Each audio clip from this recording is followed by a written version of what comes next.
Hello everyone, welcome back to this channel. IFFCO AGT mains mock practice set 8 में आपका स्वागत है। अभी तक हमने 7 सेशंस कवर कर लिए हैं। जो भी नए स्टूडेंट्स जुड़ रहे हैं पिछले सेशंस ज़रूर लगाएं, चैनल को सब्सक्राइब करें ताकि आपको नए सेशंस मिलते रहें। पहले क्वेश्चन से स्टार्ट करेंगे। Which plant process is most sensitive to soil pH? कौन सी प्लांट प्रोसेस है जो सॉइल की पीएच के लिए सबसे ज़्यादा सेंसिटिव है, इसके बारे में पूछा गया है। तो फोटोसिंथेसिस होता है या प्लांट न्यूट्रिएंट अपटेक, ट्रांसपिरेशन या रेस्पिरेशन। जैसे मान लीजिए सॉइल के अंदर एक कोई प्लांट ग्रो कर रहा है, इसके अंदर सॉइल की पीएच का क्या इफेक्ट पड़ेगा। सॉइल का मतलब पीएच का पीएच स्केल की तरफ देखते हैं थोड़ा सा।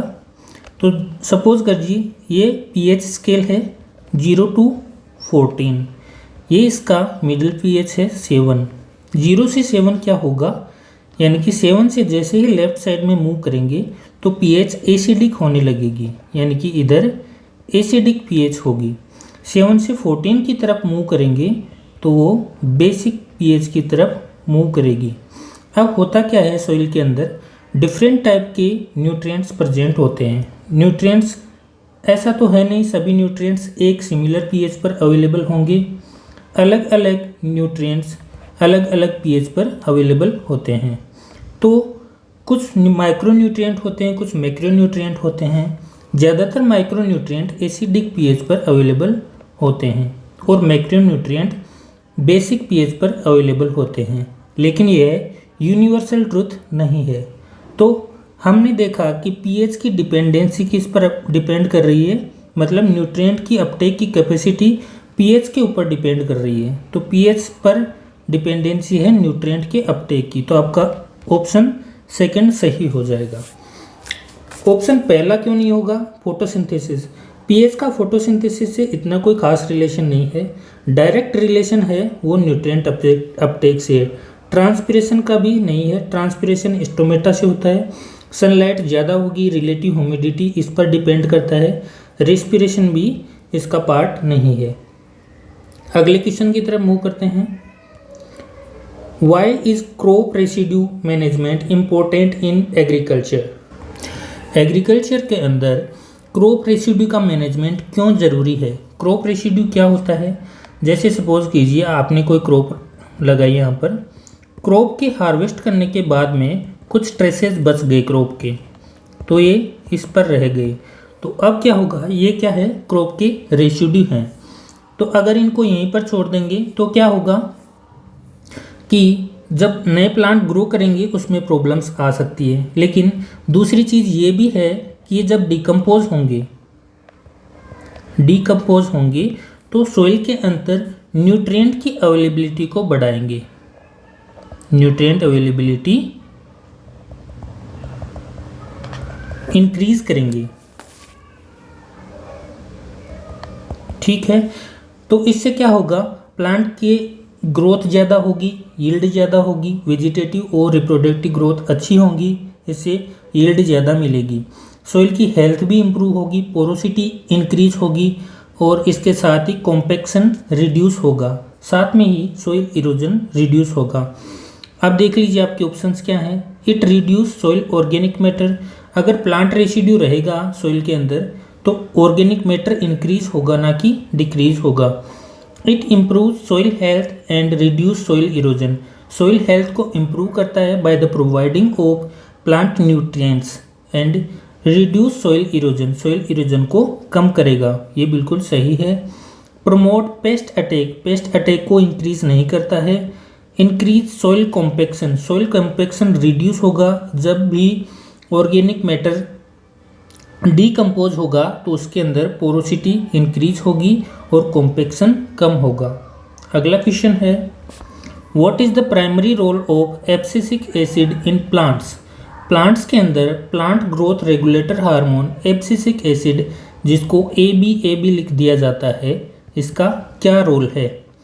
प्रमोट करता है ग्रोथ को, या फिर रेगुलेट स्ट्रेस रिस्पॉन्स, यानी कि स्ट्रेस रिस्पॉन्स को रेगुलेट करता है, इन्हांस फोटोसिंथेसिस, या फिर इंक्रीज फ्रूट साइज।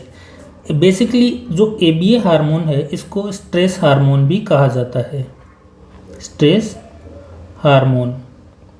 ये क्या करता है, प्लांट को एडवर्स कंडीशन के अंदर सर्वाइव करने के लिए बनाए रखता है। जैसे कि अगर प्लांट के अंदर वाटर कम है तो वो क्या करेगा, लीफ के जो स्टोमेटा हैं उनको बंद करवा देगा, जिससे क्या होगा, सोइल मॉइस्चर रिड्यूस नहीं होगा, सोइल मॉइस्चर बना रहेगा, तो इससे प्लांट के अंदर वाटर की कमी नहीं आएगी। अगर मान लीजिए क्लाइमेट सूटेबल नहीं है किसी भी सीड के जर्मिनेशन के लिए, तो उस कंडीशन में क्या करेगा, सीड को डोरमेंसी में ले जाएगा। तो ये इसके बेनिफिट होते हैं, इसलिए इसको स्ट्रेस हार्मोन भी कहा जाता है। तो ग्रोथ को प्रमोट नहीं करता है, रेगुलेट करता है स्ट्रेस रिस्पॉन्स को, ये बिल्कुल सही है। फोटोसिंथेसिस को रिड्यूस करता है, ना कि इंक्रीज करेगा। जब फोटोसिंथेसिस रिड्यूस कैसे करेगा, एबीए जो हार्मोन है लीफ सरफेस को रिड्यूस कर देता है, या तो लीफ फोल्ड हो जाती है या फिर विल्टिंग की कंडीशन भी आ सकती है। फ्रूट की साइज को इंक्रीज करना, ये जिब्रेलिक एसिड हार्मोन के काम है। आगे चलते हैं।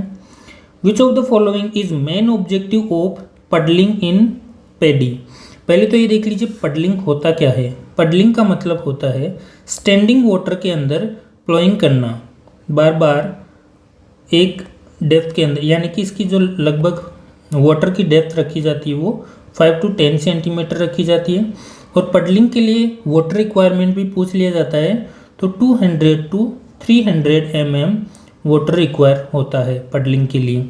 अब स्टैंडिंग मतलब कि वाटर स्टैंडिंग की कंडीशन में बार बार कल्टीवेशन करेंगे तो क्या होगा, सोइल की स्ट्रक्चर ब्रेक हो जाएगी और एक दलदल जैसी कंडीशन बन जाएगी। इससे क्या होगा, जो नीचे वाली लेयर है यहाँ तक तो हमने प्लोइंग करके इसको सोइल की स्ट्रक्चर को डैमेज कर दिया, लेकिन इससे नीचे एक कॉम्पैक्ट लेयर बन जाती है, यानी कि सोइल कॉम्पैक्ट हो जाती है। इससे अब ऐसा होगा कि यहाँ जो मॉइस्चर अवेलेबल है, ऊपर जो मॉइस्चर अवेलेबल है वो लीचिंग होके नीचे नहीं जाएगा, परकोलेशन होके नीचे नहीं जाएगा। परकोलेट नहीं होगा तो इसके साथ न्यूट्रिएंट भी नहीं जाएंगे, इसका मतलब न्यूट्रिएंट की लीचिंग भी नहीं होगी। तो इससे दो फायदे हुए, मॉइस्चर की अवेलेबिलिटी बनी रहेगी लंबे समय तक, इसके साथ में ही न्यूट्रिएंट की लीचिंग भी नहीं होगी। तो अब ऑप्शंस देख लीजिए। Mix the fertiliser in soil, puddling का ये मकसद होता है, या फिर रिड्यूस सॉइल इरोजन, या क्रिएट इम्परमिएबल लेयर, जो ये लेयर बनाई इम्परमिएबल, यही इसका मेन पर्पज होता है। अगला क्वेश्चन है, विच of the following soil micro organism is responsible for fixing atmospheric nitrogen into usable form of plants. यानी कि प्लांट के अंदर कौन से माइक्रो ऑर्गेनिज्म जो होते हैं वो एटमॉस्फेरिक नाइट्रोजन को कन्वर्ट करते हैं ताकि प्लांट इसको अपटेक कर पाए और यूज़ कर पाए। तो हम सभी जानते हैं, जैसे राइजोबियम हुआ, ऐसे बहुत सारे हैं, एजिटोबैक्टर, ऐसे ये सभी बैक्टीरिया होते हैं, फंगस और एल्गी और प्रोटोजोआ नहीं होते हैं। आगे मूव करते हैं। Which of the following is microbe is responsible for citric acid formation. Citric acid formation के लिए कौन सा माइक्रोब जो है रिस्पॉन्सिबल होता है, एस्परजिलस, एसिटोबैक्टर, या सूडोमोनास, या पेनिसिलियम। तो इनमें से ये इसमें कुछ है नहीं, एकदम फैक्चुअल क्वेश्चन है, फैक्ट पे बेस्ड क्वेश्चन है, तो एस्परजिलस है जो इसका करेक्ट आंसर होगा। आगे चलते हैं। Wind movement 4 kilometre per hour, कितना किलोमीटर पर आवर होना चाहिए, is suitable for most of the crop. ज़्यादातर क्रॉप्स के लिए विंड स्पीड कितना होना चाहिए, ये हमने प्रीवियस जो सेशंस लगाए हैं उनमें किया था, हमने कल ही बताया था आपको कि कितना होना चाहिए। ये आप कमेंट बॉक्स में बताएंगे कि इसका कितना स्पीड होना चाहिए, विंड स्पीड, ये आपके लिए होमवर्क रहेगा। कमेंट सेक्शन में ज़रूर आंसर करा कीजिए, जिससे क्या है, इंटरेक्शन होता है, पता लगता है कि आपका रिस्पॉन्स कैसा है, आपने वीडियो देख रहे हैं या नहीं है, आपको इंटरेस्टिंग लग रहा है या नहीं। इससे और ज़्यादा मोटिवेशन मिलता है नए सेशंस लाने के लिए। Which of the following is a total root parasite. Total root parasite कौन सा है इनमें से, तो इसको याद करने की ट्रिक है, वो सब जानते ही हैं आप, क्लोज से याद रखते हैं हम। क्लोज सी से कस्कुटा, कस्कुटा लोरेंथस, ओरोबेंकी और स्ट्राइगा। ये आपका होता है टोटल स्टेम पैरासाइट।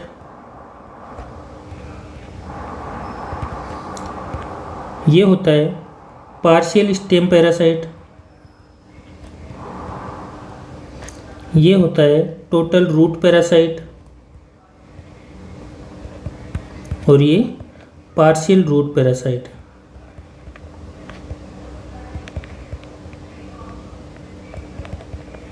ये देख लीजिए, आप याद कर लीजिए, बहुत बार एग्जाम से पूछा जाता है। हमें पूछा था टोटल रूट पैरासाइट, तो इनमें से आपका क्या हो जाएगा, ओरोबेंकी। आगे चलते हैं। Lichen is the symbiotic association of, ये पैथोलॉजी का एकदम बेसिक लेवल का क्वेश्चन है। तो लाइकेन जो है किसका एसोसिएशन होता है ये बताना था यहाँ पर। तो क्या एल्गी और फंजाई का होता है, या फिर एल्गी और बैक्टीरिया का होता है, फंजाई मोस का होता है, या फिर निमेटोड और फंजाई का होता है। तो एल्गी और फंजाई का जो सिम्बायोटिक एसोसिएशन होता है उसी को लाइकेन कहते हैं। National centre for organic and natural farming is located at, यानी कि ऑर्गेनिक फार्मिंग और नेचुरल फार्मिंग के लिए नेशनल सेंटर कहाँ पर एस्टेब्लिश किया गया है, गाजियाबाद, हैदराबाद, भोपाल या बेंगलोर। ये क्वेश्चन इंस्टीट्यूट से हर बार किसी न किसी एग्जाम में एक क्वेश्चन जरूर पूछा जाता है। सभी इंस्टीट्यूट को आप याद रखें, इसका आंसर होगा गाजियाबाद। अगला क्वेश्चन है व्हाट इज ई नाम, ई नाम क्या है।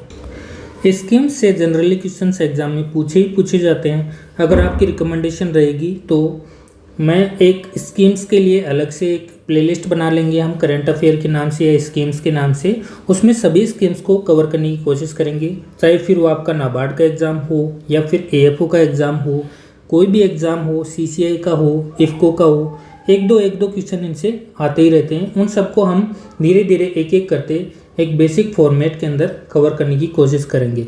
या आप हमें कमेंट बॉक्स में बता सकते हैं। तो सबसे पहले ई नाम को समझते हैं थोड़ा सा। ई नाम का फुल फॉर्म क्या होता है, electronic national agriculture market. Electronic national agriculture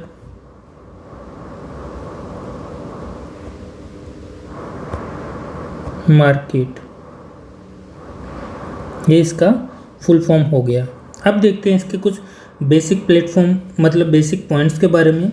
तो ई नाम क्यों लाया गया, क्या है ये, ई नाम क्या होता है।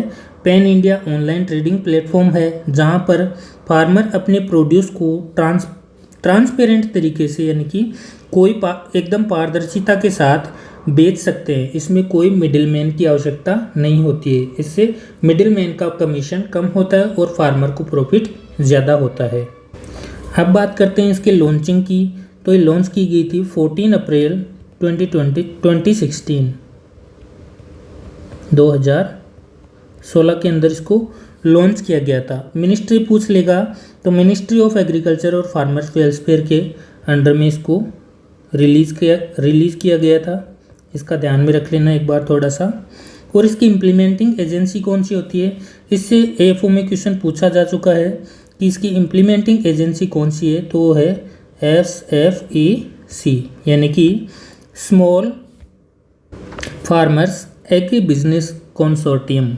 ये इसका फुल फॉर्म होता है, जो कि बहुत ही ज़्यादा इम्पोर्टेंट है।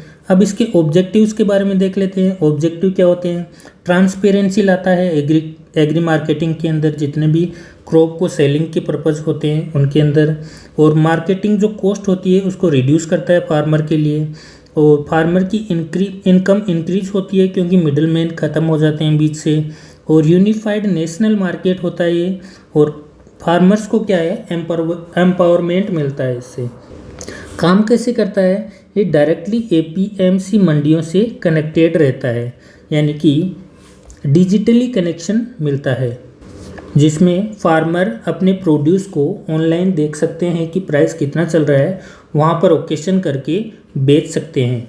रियल टाइम प्राइस डिस्कवरी होती है इसके अंदर। मिडिलमैन की डिपेंडेंसी कम हो जाती है, ये हमने आपको बता दिया है। इसके अंदर कौन कौन सी कमोडिटीज़ को कवर किया जाता है, सीरियल्स को, पल्सेस को, ऑयल सीड, फ्रूट और वेजिटेबल और स्पाइसेस आदि को कवर किया जाता है। तो इम्पोर्टेंट पॉइंट्स यही हैं इसके कि लॉन्च कब हुआ था, 2016 में हुआ था। कौन सी मिनिस्ट्री होती है, ministry of agriculture and farmer welfare हो गया, SFAC के अंडर में आता है और उसकी फुल फॉर्म क्या है। अब देख लीजिए आपका question, an online payment platform for agriculture commodity, या फिर government initiative for promoting organic farming, या फिर a digital market place for buying and selling agriculture produce, ये आपका सही आंसर होगा। WTO स्टैंड्स फॉर, WTO का फुल फॉर्म पूछा गया है तो ये सब जानते हो आप, वर्ल्ड ट्रेड ऑर्गेनाइजेशन, पहला आपका करेक्ट आंसर होगा। आगे है ICAR central institute of agriculture engineering is located at, agriculture engineering का इंस्टीट्यूट कहाँ पर है, ये भोपाल मध्य प्रदेश में है। अगला क्वेश्चन है, विच of the following is a method of controlling plant disease that involves the use of beneficial microbes, यानी कि डिजीज कंट्रोल का वह मेथड बताना है जिसके अंदर माइक्रोब्स जो हैं उनको यूज़ किया जाता है। केमिकल कंट्रोल में तो केमिकल्स का यूज़ किया जाता है, जेनेटिक कंट्रोल के अंदर जेनेटिक एडिटिंग की जाती है या फिर जीन का हेर फेर करके उसके अंदर जेनेटिक मेकअप में चेंज करके फिर कंट्रोल किया जाता है, या फिर कल्चरल कंट्रोल भी नहीं होता है, बायोलॉजिकल कंट्रोल में माइक्रोब्स का यूज़ किया जाता है। Vector responsible for transmitting cotton leaf curl disease, cotton leaf curl disease को ट्रांसमिट करने के लिए कौन सा वेक्टर रिस्पॉन्सिबल है, वाइट फ्लाई, एफिड, थ्रिप्स या स्पाइडर माइट। वाइट फ्लाई इसको ट्रांसमिट करता है। विच of the following is A benefit of using conservation tillage practice, conservation tillage practice करने का बेनिफिट क्या होता है। कंजर्वेशन टिलेज प्रैक्टिस में क्या होता है, सॉइल सरफेस के ऊपर क्रॉप के रेसिड्यू को ऐसे ही छोड़ दिया जाता है, जहाँ जहाँ पर सोइंग करनी होती है सिर्फ वहाँ पर सॉइल को डिस्टर्ब किया जाता है। इससे क्या होगा, सॉइल की स्ट्रक्चर डैमेज नहीं होगी, यहाँ पर क्रॉप रेसिड्यू होने की वजह से सॉइल का इरोजन नहीं होगा, सॉइल इरोजन रिड्यूस होगा। इसके साथ ही जब ये डिकम्पोज हो जाएगा तो सॉइल के अंदर न्यूट्रिएंट की अवेलेबिलिटी इंक्रीज करेगा, ये इसके बेनिफिट्स हो गए। तो रिड्यूस करता है सॉइल इरोजन को या इंक्रीज करता है सॉइल के कॉम्पैक्शन को, सॉइल कॉम्पैक्शन को कम करेगा क्योंकि जब ये डिकम्पोजिशन होगा उससे क्या होगा, सॉइल के अंदर पोरोसिटी बढ़ेगी, पोरोसिटी बढ़ने से कॉम्पैक्टनेस कम होगा। It requires less fuel to operate, कम फ्यूल चाहिए इसको ऑपरेट करने के लिए, ऐसा नहीं है। Promote weed growth, weed growth तो होना पॉसिबल नहीं है क्योंकि सॉइल सरफेस पूरी कवर है, वीड को ग्रो करने के लिए स्पेस ही नहीं मिल पाएगा। तो क्या होगा इसका आंसर, सॉइल इरोजन को रिड्यूस करेगा। Which type of plough is used to break through and break the compact hard soil layer, ये मैंने कल आपको पूछा था कि इसका आंसर आप कमेंट बॉक्स में बताना। इसका जो आंसर होगा वो होगा chisel plough. Which of the following weed causes dropsy disease in human, सबसे पहला सेशन जो लगाया था उसमें मैंने आपको बताया था कि ड्रोपसी डिजीज होती है वो किससे होती है। तो ऑप्शन देख लीजिए, यूट्रिक अर्टिका स्पीसीज, या फिर पार्थेनियम हिस्टेरोफोरस, या एम्ब्रोसिया आर्टमीफोलिया, या फिर आर्जिमोन मैक्सिकाना। तो आर्जिमोन मैक्सिकाना के सीड से होता है जो मस्टर्ड के अंदर मिक्स हो जाते हैं, इसको सत्यानाशी भी कहा जाता है। विच of the following property of soil is not influenced by tillage operation, कौन सी सॉइल की प्रॉपर्टी है जो सॉइल के टिलेज करने से चेंज नहीं होगी, सॉइल का कलर, या फिर सॉइल का टेम्परेचर, या फिर सॉइल का स्ट्रक्चर, या फिर सॉइल का टेक्सचर। तो सॉइल टेक्सचर क्या होता है, इसका फंडामेंटल बेसिक प्रॉपर्टी होती है इसकी, यानी कि ये सॉइल की फंडामेंटल प्रॉपर्टी होती है, ये कभी चेंज नहीं होती है। टेक्सचर में क्या होता है, सैंड, सिल्ट और क्ले का प्रोपोर्शन देखा जाता है, वो इनसे अल्टर नहीं होता है। तो ये आपका करेक्ट आंसर होगा। Indian region is divided into how many agro climatic zones according to planning commission. Planning commission के अकॉर्डिंग इंडिया को कितने एग्रो क्लाइमेटिक जोन के अंदर बांटा गया है?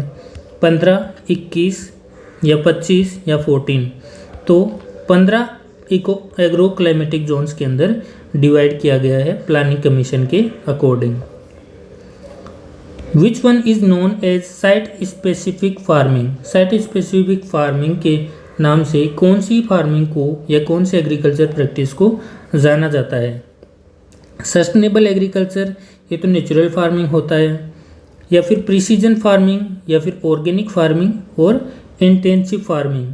तो जो साइट स्पेसिफिक फार्मिंग होती है वो प्रिसीजन फार्मिंग का एक दूसरा नाम है। इसके अंदर क्या होता है, जीपीएस का यूज़ किया जाता है और साइट स्पेसिफिक यानी कि पर्टिकुलर एक स्पेस, मतलब कि स्पेसिफिक साइट के अंदर एग्रीकल्चर प्रैक्टिसेस की जाती हैं। साथ में इसमें एडवांस टेक्नोलॉजीज़ का यूज़ किया जाता है। जितना फर्टिलाइज़र जहाँ रिक्वायरमेंट होता है वहाँ पर उतना ही दिया जाता है। आगे बढ़ते हैं। Tillage increases the water holding capacity of soil but reduce, यानी कि टिलेज करने से क्या होगा, वाटर होल्डिंग कैपेसिटी तो बढ़ती है, लेकिन एक चीज़ बोल रहा है कि इनमें से कौन सा है जो रिड्यूस करता है? Bulk density. बल्क डेंसिटी को रिड्यूस करेगा, या कॉम्पैक्टनेस को, या फिर ब्रेक हार्ड पेन को ब्रेक करेगा, या फिर ऑल ऑफ दीज। तो टिलेज करने से बल्क डेंसिटी डिक्रीज होती है क्योंकि पोरोसिटी बढ़ती है। अगर पोरोसिटी बढ़ेगी तो कॉम्पैक्टनेस भी कम होगा, और हार्ड पेन तो ब्रेक होता ही है टिलेज करने से। तो सभी इसके करेक्ट आंसर होगा। The moulting hormone in insect is secreted by which part of their body, यानी कि मोल्टिंग हार्मोन जो है वो कौन से बॉडी पार्ट से सिक्रेट किया जाता है? कॉर्पोरा कार्डिका, कॉर्पोरा एलाटा, या फिर न्यूरोसिक्रेटी सेल्स और प्रोथोरेसिक ग्लैंड्स। तो जो मोल्टिंग हार्मोन होता है वो प्रोथोरेसिक ग्लैंड से सिक्रेट होता है। अगला क्वेश्चन है, the rice inflorescence of rice, ये 2 बार हो गया। The inflorescence of rice is known as, rice का इन्फ्लोरेसेंस किस नाम से जाना जाता है? स्पाइकलेट नहीं होता है, पेनिकल होता है। सिलिकुआ मस्टर्ड के अंदर होता है, इंपॉर्टेंट है याद रखना। ईयर भी नहीं होता है। अगला क्वेश्चन है, which crop among the following is most drought resistant crop? कौन सी क्रॉप है जो मोस्ट ड्रॉट रेजिस्टेंट क्रॉप है? मेज, वीट, राइस या सोरगम? तो सोरगम जो है इसको कैमल क्रॉप भी कहा जाता है। वो इसीलिए कहा जाता है क्योंकि ये कम वाटर के अंदर भी सर्वाइव कर लेती है, इसलिए इसको ड्रॉट रेजिस्टेंस क्रॉप भी कहा जाता है। तो आपका करेक्ट आंसर होगा।